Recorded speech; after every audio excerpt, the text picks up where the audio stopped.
Soy Fernando Díaz Villanueva. Hoy es 24 de enero de 2021 y esto es La Contracrónica.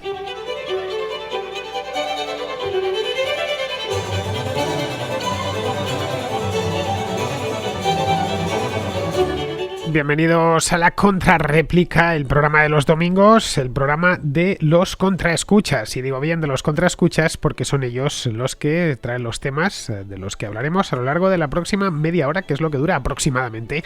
Siempre, como bien sabéis, dura un poquito más. Algunos días se me va la cosa a más de 40 minutos, pero no tanto por mi voluntad como por el hecho de que quiero pasar, esto suele suceder más de lunes a jueves, pero es que quiero pasar muchas notas de voz que me han ido haciendo llegar y claro, me da mucha pena no poderlas pasar. Algunas se tienen que quedar en el tintero, es inevitable porque me llegan decenas, centenares, diría, así siendo más propio, porque de un tiempo a esta parte, especialmente desde principios del año pasado, ya este número de WhatsApp la verdad es que se volvió loco y está saltando mensajes continuamente. Procuro, como bien sabéis, darles salida a todas, no siempre es posible, pero procuro que prácticamente todas salgan, ya sea los domingos, ya sea entre semana. Las de historia me las llevo al contrasello de los viernes, las de películas al contraplano y las de libros a la contraportada. Bien, si queréis participar, cosa a la que os invito, por supuesto, solo faltaba, este programa no sería absolutamente nada si no fuese por sus escuchas, por los que estáis al otro lado. No tenéis más que enviar una nota de voz de entre 1 y 3 minutos de duración aproximadamente al siguiente número de WhatsApp. Tomad nota, el 690-827909. Lo digo una vez más, ya sabéis, no lo digo más veces, hasta el próximo sábado, 690-827909, con el más 34 delante por si estáis fuera de España, por lo tanto, para que enrute bien la red el mensaje y me pueda llegar. Y si no me llega, mal asunto, porque no podré dar acuse de recibo y por lo tanto nunca podrá pasar por el programa. Bien, la nota de voz tiene que durar, ya digo, de 1 a 3 minutos y tiene que escucharse bien. Bien, pues creo que lo he dicho todo lo que tengo que decir sábados y domingos y pasamos ya a la contrarréplica.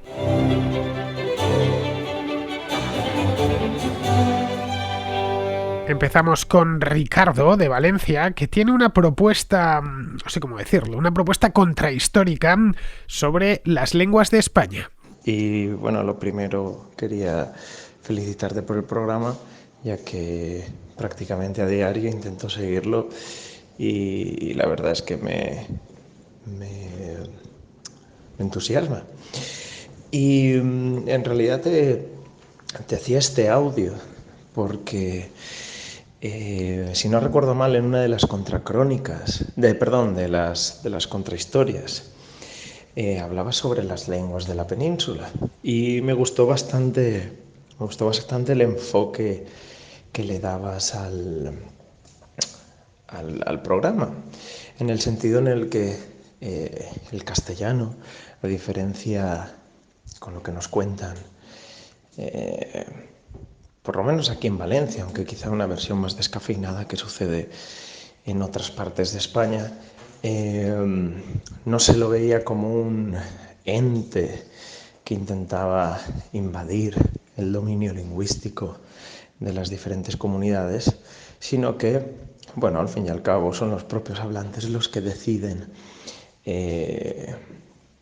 un poco seleccionar el idioma que prefieren utilizar y el que prefieren adoptar para progresar en sus vidas.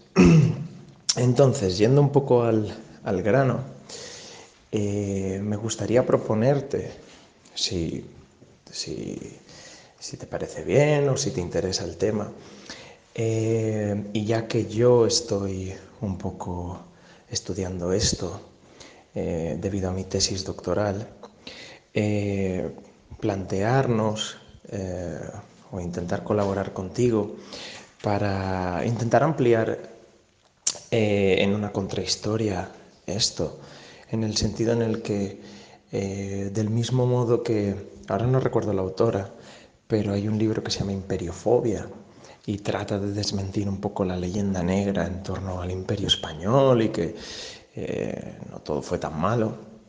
Un poco intentar quizá hacer un repaso de las diferentes legislaciones que a lo largo de la historia se les ha cargado el San Benito de de acabar con los privilegios de las lenguas minorizadas y de las diferentes comunidades, ¿no? Estoy así un poco citando de cabeza los decretos de Nueva Planta, la cédula real de Carlos III, en la que el castellano pasa a ser lengua de instrucción pública. Y en ese sentido, podíamos ahondar en el tema y hacer un repaso quizá de todo esto, ¿no? Y de la misma manera, y debido a que gran parte de tus oyentes son latinoamericanos, se podía hacer una aproximación a Latinoamérica, ya que fueron los misioneros jesuitas los que elaboran las gramáticas de las lenguas indígenas de allí. Nunca se impone por la fuerza. Es más, cuando los estados independientes crean las nuevas naciones, adoptan el castellano de manera voluntaria y no ejercen y no eligen sus lenguas indígenas, ¿no? Entonces, en definitiva, a falta de perfilar un poco más, me encantaría, si te interesa el tema, quizá poder hacer una colaboración contigo. Pues me parece muy buena idea, Ricardo, así que lo que voy a hacer es pegarte una llamada de teléfono, que ya me lo has dejado. Bueno, cada vez que me enviáis una nota, evidentemente el teléfono viene inscrito dentro de la nota, que conste que yo solo llamo a la gente cuando me lo pide así, y él me lo ha pedido que por favor le llame para que organicemos esta contrahistoria. Está de cómo el castellano fue ganando espacio geográfico y hablantes desde sus orígenes, los orígenes de la lengua castellana, esta en la que yo os estoy hablando ahora y que estáis entendiendo todos a la perfección, seguramente porque sea vuestra lengua madre, son muy humildes. Están en unos valles en el norte de España, entre las provincias de Burgos, Santander y Vizcaya, más o menos por esa zona, y es donde nació el romance castellano. Era un romance, ya digo, un poco casi marginal y humilde, emparentado ligeramente con la lengua vasca, de ahí que digamos, por ejemplo, izquierda, que se dice como en vasco, no decimos como los italianos que dicen sinistra, que viene directamente del latín. Bueno, tenemos algunas palabras que nos quedaron del vascuence, este vascuence primitivo, y que han llegado hasta nosotros. Bueno, pues este romance tan arriscado, que hablaban unos pocos cristianos del Reino de León, en aquel entonces, cuando nace, no existía todavía ni siquiera el Reino de Castilla, se ha convertido, como bien sabemos hoy, pues en la segunda lengua con más hablantes nativos del mundo, la segunda después del chino mandarín. La siguiente ya es el inglés. El castellano tiene pues casi 500 millones de hablantes nativos, es decir, los que tenemos el español como lengua madre. El inglés, que tiene más hablantes de primera y segunda lengua, obviamente, porque es la lengua franca internacional, como nativos creo que son unos 380 millones aproximadamente. Bueno, pues ante un hecho así, una lengua que habla tanta gente por todo el mundo, conocer el modo en el que este idioma se abrió en abanico primero por la península ibérica a lo largo de la Edad Media y luego desde unos valles remotísimos, ya digo, y luego ya por América y otras partes del mundo, pues me parece una gran historia, una gran contrahistoria. Así que quedamos en eso, Ricardo, ya te llamo yo y lo organizamos. Seguro que nos va a salir una contrahistoria muy bonita. Ahora más, como bien sabrás, estoy haciendo cada vez más programas con otras personas, procuro seleccionarlas bien para que los temas que tratemos pues sean buenos. Este año pasado, pues Garín ya se ha consagrado. Garín sí que está en la contrahistoria casi desde sus inicios. Creo que la primera que hizo debió ser en 2016. Al principio poco porque vivía en Guatemala y luego ya posteriormente cuando se vino a vivir a España pues las hacemos más a menudo.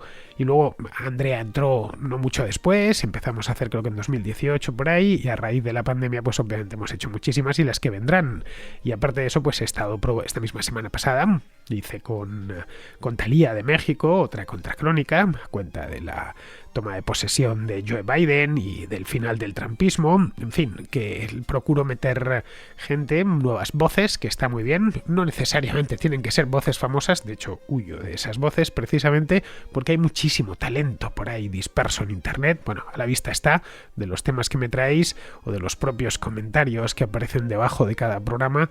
La verdad está ahí fuera, como en aquella serie del Expediente X, y hay muchísimo talento por ahí que hay que aprovecharlo todo lo que sea posible. Así que espero que nos salga algo bueno y que los seguidores de la contrahistoria, que como bien sabes son legión, es un programa que tiene bastante audiencia, lo disfruten. Bien, vamos ahora con Nicolás de Argentina, que tiene una pregunta por los Rothschild. Sí, la familia Rothschild.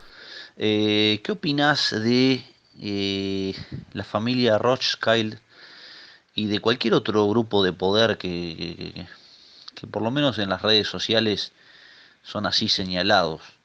¿Qué opinas de su, de su verdadero poder, de su real injerencia en el mundo, en los diversos países, del señor Soros, otro, y de algún otro que por ahí ahora no se me viene a la mente, pero bueno, pongo a los Rothschild como un ejemplo de todas estas agrupaciones eh, masones y como fuese, que aparentemente tendrían este poder.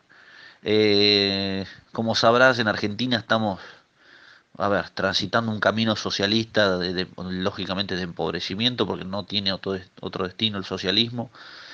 Yo estoy participando en grupos libertarios porque queremos empezar a divulgar esas ideas, empezamos a divulgarlas, eh, y están teniendo aceptación, pero bueno, es lento y el poder político es importante, pero, y acá lo vinculo con lo anterior, eh, siempre se señala que en Argentina en realidad están en ejecución planes de este tipo de gente, de estas familias, de estos multimillonarios ancestrales, y que en realidad Argentina tiene ese destino, ya lo tiene decretado y no lo va a poder evitar.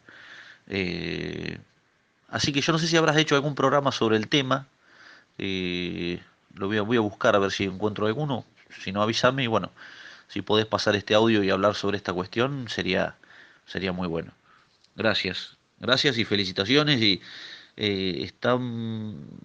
primero la multiplicidad de temas que tocas es espectacular. Además los tratás de una manera excelente. Hace poco escuché el peronismo en Argentina y hablaste sobre la actualidad argentina de una manera brillante. Yo no sé cómo haces en tan poco tiempo para tomar tanta información y después para transmitirla como la transmitís. Realmente sos brillante. Es muy placentero escucharte y cada segundo que hablas es muy nutritivo, tenés ese talento.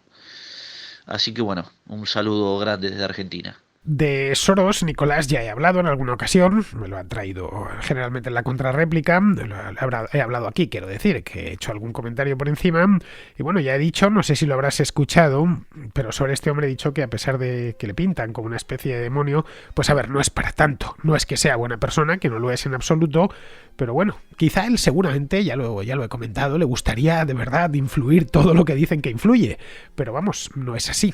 No es así, quizá para lástima suya, pero venía a decir, recuerdo en una contrarréplica hace tiempo, que toda la fortuna es Soros, y cuando digo fortuna no es el dinero que lleva en el bolsillo, ni que tienen una cuenta corriente a la vista en un banco, sino toda su fortuna, incluido todo su patrimonio, pues es menor del presupuesto de muchos ministerios del primer mundo. Así que, no sé, si pretendes cambiar el mundo con tan poco dinero y sin poder político, lo tienes difícil, por mucha cara de malo que tengas, que en el caso de Soros sí que encaja la verdad en el villano de estos, de películas de James Bond.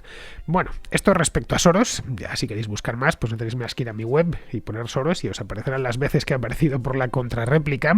Y luego respecto, por cierto, a los que están con Soros todo el día, se les va a acabar el caramelo pronto, porque es que Soros tiene más años que una tortuga. No sé si conseguirá superar esta década de los años 20.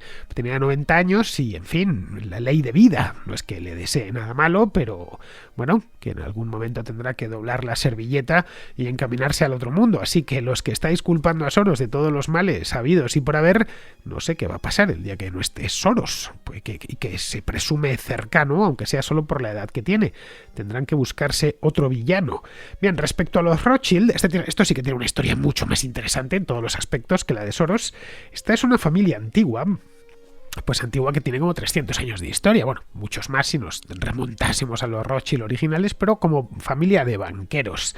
Es de origen alemán, el primero de ellos fue un banquero de Frankfurt llamado Mayer Amschel Rothschild, de Frankfurt, del siglo XVIII, es decir, no del Frankfurt actual, ni muchísimo menos, y así hasta el momento presente. La familia es mucho más amplia de lo que era en aquel entonces. Su gran momento lo vivieron en el siglo XIX, establecido establecidos ya en Londres, que es donde buscaron y encontraron, claro, en torno a la City, su centro de operaciones. De hecho, se convirtieron en la primera fortuna del mundo en aquella época, en el siglo XIX, gracias a, entre otras cosas, bueno, aparte de que eran muy hábiles con el tema del dinero y de que sabían a quién prestar y a quién no, el gran punto de inflexión de la familia Rothschild y quien la convierte en lo que terminó siendo fue las guerras napoleónicas. Fue Napoleón Bonaparte. Fueron los Rothschild quienes, concretamente uno de los patriarcas de la familia, llamado Nathan Mayer Rothschild, muy famoso, fue quien financió al Reino Unido prestándole dinero, prestándole millones y millones de libras, gracias a las cuales el Reino Unido de aquella época pudo resistir a Napoleón y también financiar a todos sus aliados.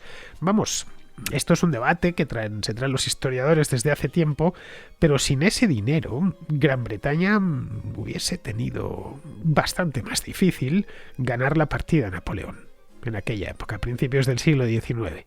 Luego ya a partir de ahí, a partir de esta época, de la época de Napoleón, empiezan a abrirse diferentes ramas de los Rothschild. Por un lado estaba la británica, por otro lado la francesa, la austriaca, la italiana. La italiana tenía su sede en Nápoles, pero le prestaban dinero a los estados pontificios, de ahí que les llamasen también a los Rothschild los banqueros del Papa. Tiene una historia fascinante los Rothschild, en serio, os lo digo, es digna de ser leída y de ser llevada también al cine. Algunos de ellos fueron ennoblecidos, tanto en Austria tienen un título, como en el Reino Unido. En el Reino Unido tienen 2 o 3 títulos que les fueron dando a lo largo de los tiempos a distintos banqueros. Vamos, hoy hay 2 bancos de inversión en el momento presente que llevan ese nombre, llevan el nombre de Rothschild. Por un lado está la rama francesa, está el Rothschild Group, que es muy famoso, cuya sede está en París, y luego por otro lado está en la rama suiza, está el Edmond de Rothschild Group, que tiene la sede en Ginebra. Son 2 entidades completamente distintas, unidas pues por el mismo nombre, pero claro, una familia que empieza, una saga, mejor dicho, de banqueros que empieza hace 3 siglos, pues podéis imaginar, han tenido seguir el árbol genealógico de los Rothschild es casi como seguir el de los Borbones o el de los Habsburgo, o cualquier casa nobiliaria o cualquier casa real. Somos una familia amplísima, extremadamente discreta, con propiedades que han sido o suyas o siguen siendo suyas en la actualidad, algunas fabulosas, castillos, palacios por toda Europa. Son muy ricos, siguen siendo muy ricos, pero vamos, no controlan el mundo, ¿eh? Ya sé que hay un montón de teorías de la conspiración que hablan de los Rothschild como, bueno, pues una especie de... si Soros se queda pequeño al lado de lo que han dicho a lo largo de los últimos 100 años de los Rothschild. En esto ha tenido mucho que ver el antisemitismo de todas estas... en general el antisemitismo basal de la sociedad europea, que claro, buscan el judío millonario, el judío rico, el prestamista, etcétera, pues Rothschild se prestaba, la familia Rothschild se prestaba a todo ese tipo de bellaquerías, como acusarles de querer dominar a los países, etcétera. En esto también influyó el hecho de que financiaban a gobiernos, de que prestábamos, que les compraban bonos, y por lo tanto, pues claro, nos estáis modificando nuestra voluntad, porque no. Ustedes fueron los que vinieron a nosotros a pedirnos dinero porque estaban en las últimas, un poco lo de Inglaterra en tiempos de Napoleón. Pero bueno, el hecho es que no dominan el mundo y no hay ninguna prueba de que así sea, y ni creo además que tengan intención de hacerlo, por no hablar de que los Rothschild son muy variados, los encuentras en todo, no solo en la banca. Hoy hay Rothschild, bueno, críticos de arte, gente refinadísima, otros directamente que pasan desapercibidos. Pero bueno, si quieres saber más, por si te interesa esto, Nicolás, de los Rothschild, a mí me interesó en su momento y me llamaba la atención. Bueno, empezó a interesarme a raíz de un libro de Niall Ferguson. Cuando empecé a leer a Niall Ferguson hace años, vi que tenía uno de sus primeros libros, era precisamente una biografía de los Rothschild. La escribió hace ya bastante tiempo. Es una biografía de la familia, bueno, de todas las familias Rothschild que partieron desde el original, desde el siglo XVIII en Frankfurt, que se titula La Casa de Rothschild, los profetas del dinero. El título no me digáis que no es bonito. Está en 2 tomos, pero nunca se ha traducido al español, lo cual es una pena. Así que si me escucha alguien de una editorial, que se lo piense, porque yo creo que sería un libro que, aunque sea solo para tenerlo en Kindle, qué sé yo, pues se leería. Está solo en inglés, pero vamos, lo podéis encontrar en Amazon y descargároslo para vuestro Kindle. Bien, es un libro delicioso, este de Niall Ferguson. Bueno, son 2 libros deliciosos, especialmente el primero. El primero llega hasta mediados del siglo XIX y después ya empieza ahí el segundo. En el primero cuenta cómo nace la saga de banqueros en el Frankfurt de aquella época y cómo, vamos, del siglo XVIII, yo estoy hablando, estaba reinando en Francia Luis XVI, y cómo consiguen doblar el brazo a Napoleón. Toda esta historia es fabulosa, es la que se podría hacer una película estupenda. Seguimos con Guillermo, que responde a otro contraescucha, Maxi, concretamente, sobre el tema este que hablábamos hace ya un tiempo aquí en la contrarréplica de la responsabilidad y la culpabilidad. O podríamos ponerlo justo al revés. Primero la culpabilidad y luego la responsabilidad. Que nos lo cuente Guillermo. Te envío esta nota de voz para responder a Maxi, que bueno, a él y a los que como él confunden de vez en cuando los términos de responsabilidad y culpabilidad. Es decir, como tú bien apuntaste, si alguien comete un delito, es culpa del que lo comete, de nadie más. No hay otra culpa, es suya y de sus cómplices. En cambio, todo el mundo tiene un grado de responsabilidad en lo que hace y en lo que dice. Con lo cual, lo que no podemos hacer, porque simplemente es imposible, no podemos conseguir que todo el mundo deje de cometer delitos. Yo no puedo impedir que alguien lo haga. Es imposible. Si esa persona quiere cometer un delito, lo intentará. Eso está claro. Lo que sí podemos conseguir es que la gente tenga cuidado con lo que hace, tenga cuidado de no exponerse a peligros que no puede controlar y tenga cuidado de ponerse en situaciones de claro riesgo para su integridad. Entonces, está bien señalar que esa mujer cometió una imprudencia para evitar que otras lo hagan. Ahora, no se puede decir ni insinuar que esa mujer es culpable de lo que le pasó, ni de que se merecía lo que le pasó. Por descontado, no lo es. Eso no es así. Pero sí que tiene un grado de responsabilidad en lo que ocurrió. Y esa responsabilidad es en la que hay que trabajar para evitar a cada uno que le ocurra. Como decimos en España, hay veces que toca mala suerte. Lo que hay que intentar es no comprar todas las papeletas para que te toque esa mala suerte. En fin, ese es un discurso que como él dice que hay que poner, o sea, como dice Maxi, y se está viniendo diciendo en muchas otras ocasiones, de poner el foco en el agresor. Y eso no es lo que debemos hacer. Debemos preocuparnos de nosotros y de nuestro entorno. Es decir, ¿qué es lo que podemos hacer para que eso no nos ocurra? Evitar ponernos en esas situaciones. Es así de sencillo. No tenemos otra forma de verlo. Porque sí, nos podemos rasgar las vestiduras porque alguien ha cometido un delito. Pero no podemos hacer más si esa persona quiso cometer el delito. Otra cosa de la que habla es de que, claro, por cometer un error se lleva un castigo desproporcionado. Efectivamente, esa mujer tuvo un castigo desproporcionado por un error que ella cometió. Pero es que los errores que lo que nos hace pagar la vida es así, es desproporcionado todo. Si alguien tiene mala suerte y un día comete el error de cruzar mirando el móvil en vez de mirando la carretera, se lo pueden llevar por delante y puede morir en ese mismo momento por un simple error. Entonces sí, los errores suelen tener consecuencias desproporcionadas. Sí. Con lo cual hay que intentar no cometerlos, sobre todo si son tan obvios y tan sencillos de evitar. En fin, nada más. Un saludo. Que tengan un buen día todos. Esto lo hablamos, para los que no lo ubiquéis en el tiempo, lo hablamos hace ya tiempo, como os decía, a raíz de las violaciones. En una violación, yo creo que la cosa queda clara, el único culpable es el violador, y es sobre él, sobre quien ha de caer todo el peso de la ley. No hace falta ni que lo diga. Pero precisamente porque hay violadores y nadie puede evitar que los haya, de la misma manera que hay ladrones y nadie puede evitar que los haya, o que haya asesinos, y siempre los va a haber, aunque tengamos el mejor sistema de justicia, la mejor policía del mundo, siempre va a haber alguien que por lo que sea, pues decide robar, apropiarse de lo que no es suyo o decide asesinar. Así que precisamente porque eso existe y es así, y no hay más, de la misma manera que, pues qué sé yo, que existen terremotos y huracanes, son riesgos que están ahí, pues debemos extremar las precauciones. Si uno de madrugada, creo que os contaba una cosa así, va por el peor barrio de la ciudad con una cámara de fotos de 3.000 euros colgada al cuello, y te dan un palo y te la quitan, la culpa evidentemente es de quien te la ha quitado, pero a la vez tú has sido un irresponsable por andar por ahí, por el peor barrio de la ciudad, a las 3 de la mañana con una cámara de 3.000 euros. Vamos, y quien dice esto, pues dice dejarse caer, qué sé yo, por un barrio peligroso de una ciudad hispanoamericana. Y se pone uno a hablar con un iPhone de última generación que vale $1.000. Bueno, pues las posibilidades de que alguien llegue y te lo quite son altas. La culpa es de quien te lo ha quitado, pero tú deberías haber sido más responsable, cosa que no lo has sido. Es decir, sabías de antemano que eso podría suceder. Y claro, no estamos hablando de niños. Hablamos de personas mayores, de adultos. Esas precauciones básicas se aprenden en la infancia, nos las enseñan nuestros padres. Antes de cruzar, hay que mirar.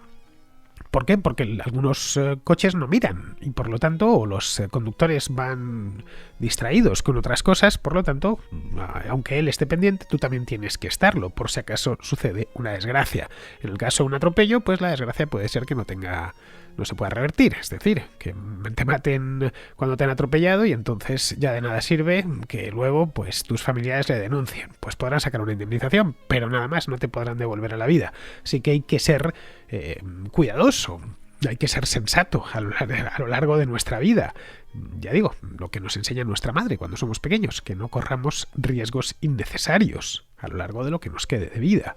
El mundo es un lugar fantástico y no hay que estar metiendo miedo a la gente y mucho menos a los niños, y la gente por lo general lo que nos vamos a ir encontrando pues es amable y gente caritativa y demás, dispuesta a ayudarte, pero existen amenazas. Claro que existen y todas las hemos tenido que enfrentar y hay que descontarlas, que hay amenazas, no son las mismas en todas partes. Ese paseo que decía, con una cámara de 3.000 euros por un barrio, no sé, de Tegucigalpa, bueno, por la misma en cualquier rincón de Tegucigalpa, pues te puede costar la vida. En cambio, pasearte con esa cámara de 3.000 euros por Mónaco, pues seguramente a cualquier hora lo puedas hacer sin que te pase absolutamente nada. Así que, como todo, depende a saber leer exactamente dónde estás. Vamos, de esto no podemos pensar, y si lo pensamos somos tontos, que el Estado nos va a defender de todo.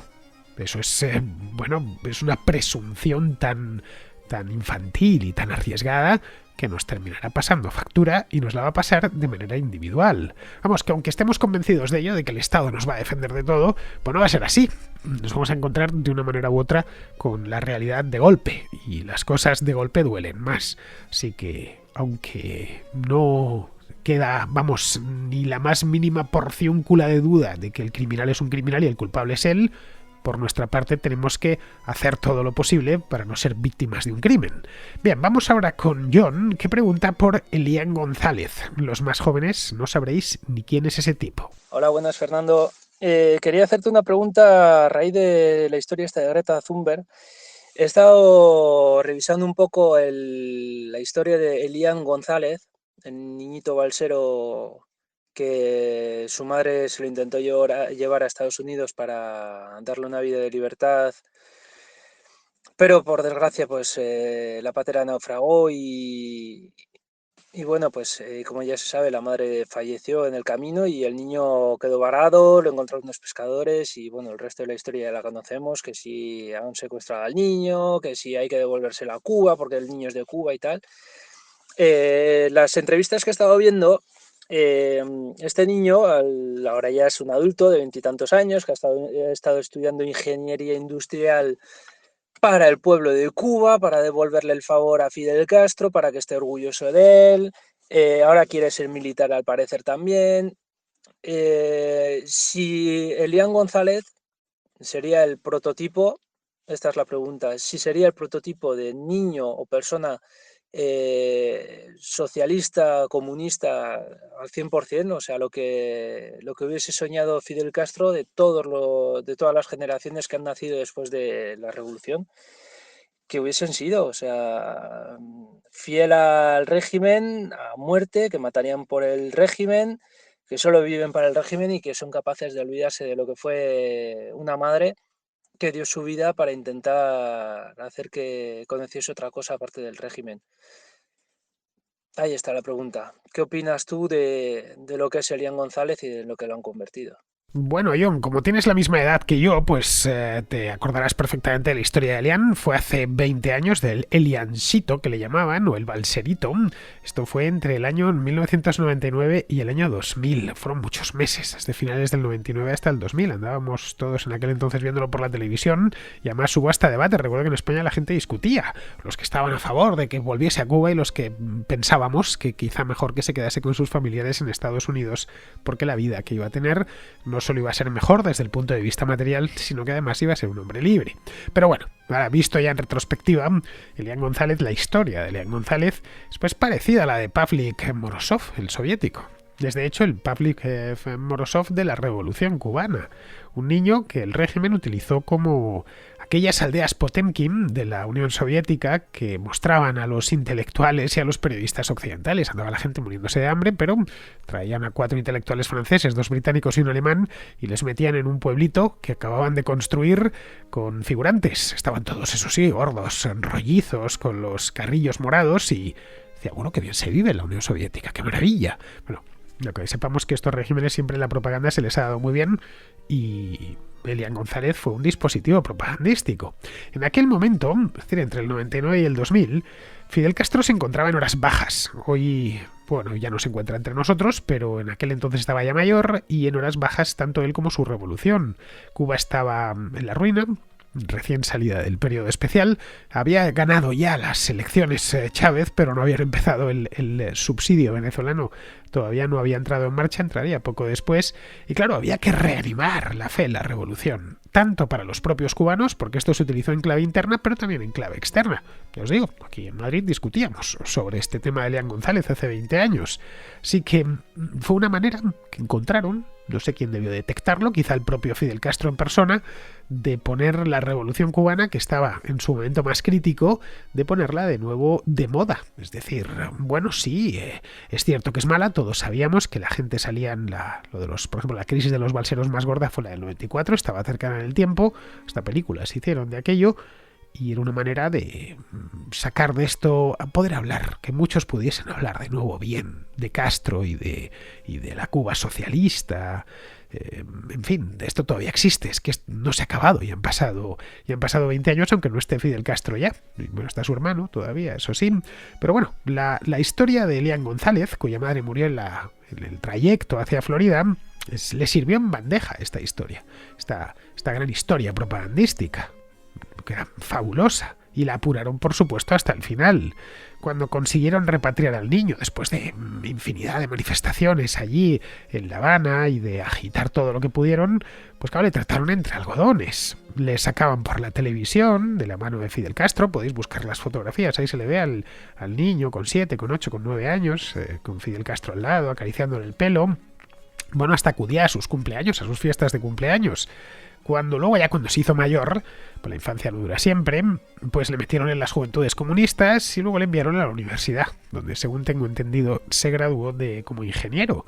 Hoy el niño balsero pues tiene ya casi 30 años, creo que tiene 27 o 28, y sigue formando parte de la propaganda castrista. Aunque claro, ya con menos empeño, porque no es un niño. Sigue todavía en Cuba, es bastante famoso, le sacan en Pravda, no, en Granma. Bueno, básicamente lo mismo, da que me da lo mismo, es igual Pravda que Granma, y le ponen allí. Bueno, si buscáis en la prensa cubana oficialista le encontraréis todavía ya con muchos más años, está hecho todo un hombre, y bueno, no ha corrido más la historia de Elian fuera de Cuba que no dentro de Cuba. Aquí, la verdad, en España ya son pocos los que peinamos canas, como decía aquel, los que nos acordamos de aquello. Aquí surge ya una pregunta. ¿Qué hubiera sido de Elian González si su madre no le saca del país? Es decir, si aquel día de noviembre del 99 no deciden embarcarse en una balsa y dirigirse hacia la Florida. ¿Qué hubiera pasado? Que deciden resignarse la madre y se queda allí. Pues no lo sabemos, pero vamos, seguramente hubiera vivaqueado hasta el momento presente como millones de cubanos de su generación. Sería completamente desconocido, no solo fuera, sino también dentro del país. O quizá hubiese tomado la balsa en lugar de en el año 99, pues ya con 17 o 18 años en el año 2010 o 2011. Eso también podría haber sucedido. Luego otra pregunta sobre esto es, ¿y si se hubiese quedado en Florida? Es decir, me hubiera pasado lo que pasó, la madre murió, camino de la Florida, llegó allí, se queda con la familia. ¿qué hubiera pasado? Pues sería ya un estadounidense de origen, con 27 o 28 años, vamos, un estadounidense de origen cubano, quiero decir, un cubano-americano. Vamos, teniendo en cuenta que hubiera estado allí desde los 6 a los 7 años, pues ya sería más estadounidense que otra cosa. Vamos, como otros tantos millones que hay en el sur de la Florida. Vamos, nadie conocería su nombre y nunca hubiese sido utilizado por una dictadura atroz como es la castrista. Bien, vamos ahora con Curro, que nos habla de impuestos y salarios. Hola Fernando, ¿qué hay?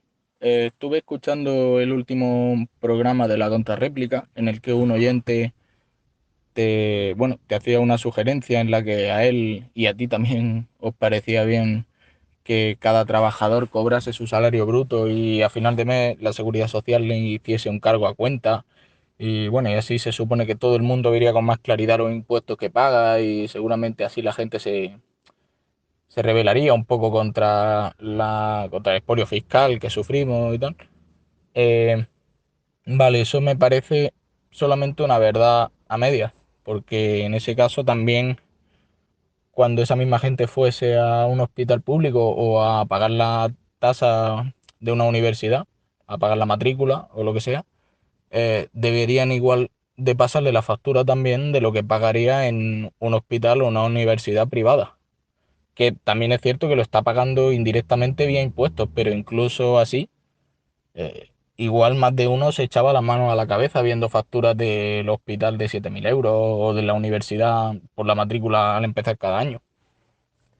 En fin, le estoy haciendo un poco de abogado al diablo, porque no es que mi ideología se base en pagar impuestos, sobre todo no en la medida en la que lo hacemos para mantener lo que unos consideran estado del bienestar y otros bienestar del Estado, pero la situación que planteaba el oyente de solamente darte cuenta de lo que estás pagando y no ver lo que estás percibiendo, que puede, insisto, puede no compensar los inconvenientes con las ventajas de este sistema, pero me parecía ver solo la mitad del asunto. Así que nada, un saludo y enhorabuena por el programa.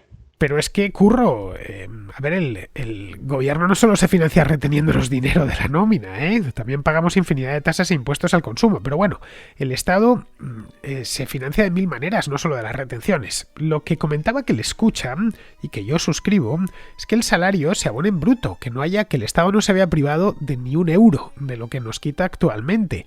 Eso sí, que sea el trabajador el que pague directamente las retenciones. Con un cargo en cuenta que te hace el banco y que todos los meses, el día 1 recibes el salario, el día 1 por la noche y el día 1 a mediodía entra a la Seguridad Social, ¡pum!, y te da el palo. Que no lo tenga que pagar la empresa por ti, en una palabra, por sería una cosa y dirás, bueno, ¿qué pasaría con el Estado? Pues lo mismo, el dinero con el que contaría sería exactamente el mismo. Vamos, eso no cambiaría el hecho impositivo, pero seríamos más conscientes de lo que se pagan impuestos, que a veces no lo somos. Idem con el IVA o con los impuestos especiales. Mira, te voy a decir una cosa, Curro. Si mañana las gasolineras mostrasen el precio del litro antes de impuestos, habría algo parecido a un motín fiscal. Pero es que sería la mitad. No hay más. Entonces, automáticamente haríamos el cálculo en la cabeza de cuánto nos costaría llenar el depósito y bueno, todo el mundo se pondría pues de muy mal humor y con toda la razón del mundo. No te digo ya con el tabaco o el alcohol. En fin, que no estaba este hombre pidiendo que los impuestos se dejen de pagar, sino que estén más a la vista, que actualmente hay mil maneras de ocultarlos. Maneras, por cierto, obligatorias, porque no puedes poner los precios sin IVA, que lo sepas, eso por ley. Bien, pues ya vamos a terminar, vamos con Esteban de Argentina, que vuelve con el tema este de la decadencia económica del país. Pero no solo por el tema de Perón, sino algo más allá de Perón. Hola Fernando, si bien es cierto que parece un lugar común adjudicar en Juan Domingo Perón la decadencia de Argentina, yo que en mi juventud quería refutar esa hipótesis por cuestiones de rebeldía más bien que de lógica. Creo que si bien se pueden encontrar otras razones anteriores y posteriores, Perón fue el detonante de desencadenar ese proceso. El gran crecimiento que tuvo la Argentina a principios del siglo XX tuvo mucho que ver con la relación comercial con Inglaterra y sus fuertes inversiones. Ya antes de Perón había surgido un nacionalismo criollo renegando de esa relación, como puede verse con Jaureche o con Scalabrini Ortiz, y en la que Perón también pondría su granito de arena. Y luego, posteriormente a la Segunda Guerra, otros señalan que con Inglaterra se tiene una economía complementaria, mientras que con los Estados Unidos había surgido un competidor en cuanto a la producción primaria. Bueno, volviendo a Perón, para entender al personaje, habría que decir que se trató de un gran oportunista y un cínico monumental. Se llega a destacar como secretario de Trabajo en la dictadura de 1943 y empieza a consolidar ese estado corporativo que ya venía gestándose unos años antes como consecuencia de las medidas tomadas para paliar la crisis del 30. Cuando resulta electo presidente a fines del 45, le toca un momento único: la finalización de la Segunda Guerra y un montón de reservas acumuladas. Se pone a gastar como si no hubiera mañana y transita esos años gloriosos, entre comillas, del 46 al 48, que quedarían grabados en el inconsciente colectivo. Tan mal lo debe haber hecho que un par de años después, en Argentina se comía pan negro y se encarcelaba a los comerciantes como culpables de la inflación. De hecho, al presidente del Banco Central en ese momento, que era el hombre fuerte de la economía, un tal Miguel Miranda, se lo denominaría el inventor de la inflación. Esa impronta corporativista de la sociedad se cristalizó y, a pesar del derrocamiento de Perón, su influencia se hizo sentir desde el exilio, siempre tratando de serrucharle el piso al gobierno de turno. Y tanto se impregnó el peronismo en la sociedad que vale la pena contar un chiste que contaba el propio Perón. ¿No? Allá en su exilio en Madrid, ante la pregunta de un periodista español para que contara cómo era el espectro político de la Argentina, Perón responde: mire, en Argentina hay 30% de radicales, lo que ustedes entienden por liberales, un 30% de conservadores y otro tanto de socialistas. Pero, ¿y entonces dónde están los peronistas?, preguntó el periodista, ¿no? Ah, no, peronistas son todos. Ese estado elefantiásico que fue creando Perón no solo nunca ha podido ser desarmado, sino que todos lo han visto como un coto de caza donde rapiñar para obtener su prebenda, que luego son muy difíciles de deshacer por esta cuestión de los derechos adquiridos. Paso un segundito nada más a la actualidad para dar un ejemplo de esta semana, donde un fallo de la Corte Suprema decretó básicamente que el Estado federal no puede bajar impuestos porque ello implica una baja de recaudación de las provincias, las cuales aquí se dedican a gastar dinero que recaudan otros. Bueno, para finalizar con este personaje, que uno diría que por la cantidad de calles y monumentos que hay con su nombre en Argentina, que fue un héroe del siglo XIX. Desde su exilio en Madrid, en la década del 70, alentó a la guerrilla de izquierda, la misma que desde el gobierno, unos años después, combatería con métodos ilegales, los mismos que utilizaría la dictadura un par de años después, y que a su muerte dejó al país en una virtual guerra civil. Bueno, en definitiva, no creo que sea posible separar a Perón de la decadencia de Argentina. Saludos y enhorabuena por todos tus programas. Pues muchas gracias, Esteban. Como bien dices, esto va algo más allá de Perón, esto de cómo Argentina ha ido a menos. Cuando llegó Perón en los años 40, la cosa de hecho ya había empezado a torcerse. La inmigración desde Europa se había ralentizado hasta detenerse casi por completo y el país volaba en piloto automático. Era evidentemente un país próspero, de los más ricos del mundo, en una época en la que Europa se encontraba en plena crisis económica y en la antesala de la guerra. Bueno, los años 30 España ya estaba metido en una guerra. Bien, pues en ese estado de cosas nadie se planteó cómo habían llegado hasta ahí. Una cosa curiosa, pero los argentinos de la época en ningún momento se plantearon, quizá por que estaban muy lejos del origen de los problemas, que era básicamente Europa, por lo que fuese. El hecho es que no se plantearon que eso no era un milagro, que si habían llegado hasta ahí en apenas 50 o 60 años se debía a una serie de cosas que daban por sentadas, pero que no eran quizá no estaban tan a la vista. Vamos, que solo faltaba que apareciese un líder carismático que encandilase al país y estuviese dispuesto a gastar sin medida. Y ese líder carismático apareció. Un tipo además con mucho carisma, como era Juan Domingo Perón. Y eso, ya pues cuando gobernó, pasó lo que pasó, todos lo conocemos, y en sus años de gobierno pues comienza ya la pendiente descendente que aún no ha encontrado fondo. y no hay más. Pero vamos, que esto da pie para hacer una tesis doctoral o varias tesis doctorales y desde luego para escribir un libro. Pero bueno, con esto terminamos ya la contrarréplica de hoy y os invito a que regreséis por aquí mañana lunes, que tenemos un invitado de excepción. Ahí lo dejo. No es Alberto Garín, porque Garín viene la contrahistoria, no la contracrónica, sino otro nuevo que os va a gustar mucho. Hasta mañana, amigos.